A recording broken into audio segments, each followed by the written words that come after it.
Greetings. I am the Count Gord Duvall, the host of Creature Feature, the weekly web program at www.countgord.com. And this week, I bring you a movie entitled The Night of the Blood Beast. What a great title that would be for a great vampire movie. Unfortunately, it's a mediocre title for a really bad movie that was produced by Roger Corman. Gene and Roger Corman produced it. They didn't direct it, but they produced it.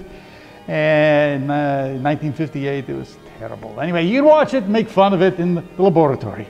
But if you like serious, good horror, well, there's a lot of it that comes out that kind of doesn't make it into the theaters, kind of gets released and lost.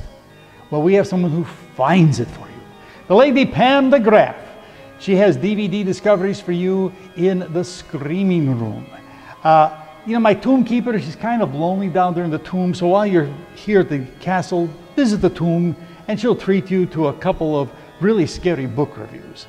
Or is that book reviews of scary books? Something like that. And next door is the den. That's Dita's den. And Dita has culty DVD reviews.